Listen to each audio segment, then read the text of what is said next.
Այս փաստաթուղթն է որպես առաջարկ ռուսական կողմը թուրքական Չիրագան պալատում տվել ուկրաինական կողմին, այն հակամարտության կարգավորման վերաբերյալ հրադադարի երկու տարբերակ է։ Առաջինը ենթադրում է Ուկրաինայի կողմից գրավված ռուսական տարածքներից ուժերի դուրսբերում, այդ թվում Դոնեցկից եւ Լուգանսկից, Զապորոժիեի եւ Խերսոնի մարզերից։ Երկրորդը փաթեթային առաջարկ է, վերաբերում է զորքերի վերատեղակայման արգելքին, զորահավաքի եւ Կիևի նոտարերկրյա ռազմական օգնության մատակարարման դադարեցմանը։ Ուկրաինայի չեզոքություն, ռազմական միություններին անդամակցության բացառում, Ուկրաինայի ոչ միջուկային կարգավիճակ, զինված ուժերի առավելագույն թվաքանակի սահմանում, Ռուսաստանի դեմ սահմանված տնտեսական պատժամիջոցների վերացում, մարտական գործողությունների հետևանքով կրած վնասների առնչությամբ փոխադարձ պահանջներից հրաժարում, ռուսալեզու բնակչության իրավունքների եւ ազատությունների ապահովում, Ուկրաինայի ուղղափառ եկեղեցու գործունեության սահմանափակումների վերացում, նացիզմի հերոսացման արգելք։ Հուշագրից բացի Ռուսաստանը միակողմանիորեն Կիևին կփոխանցի ուկրաինացի զինվորների եւ սպաների 6000 մարմին։ Կողմերը պայմանավորվել են նաեւ առանձին հատվածներում 2-3 օրով դադարեցնել կրակը, որպեսզի հրամանատարները կարողանան վերցնել իրենց զինվորների մարմինները։ 10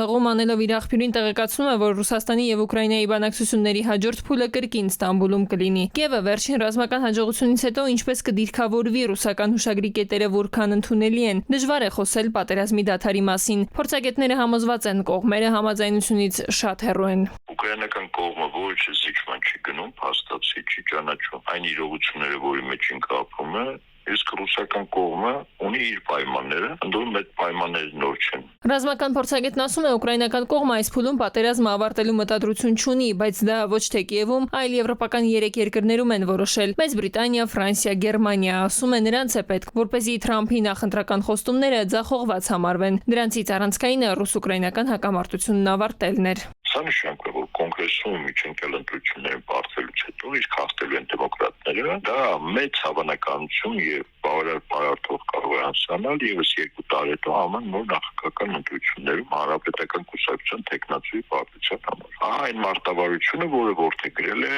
Բրիտանիան։ Իսկ Բրիտանիայի քաղաքականությունը Եվրոպայում վստահաբար երկու հենասյուն սպասարկում է Մակրոնը եւ Մերցը։ Ռազմական իրավիճակը չի որոշում պատերազմի ելքը, բոլոր որոշումները քաղաքական են, ասում է փորձագետն ու հավելում, անկախ ճակատի իրադարձություններից այս հակամարտությունը բացառապես քաղաքական ելք է ենթադրում։ Տիգրան Կուրգինյան, ժամը լրատվական։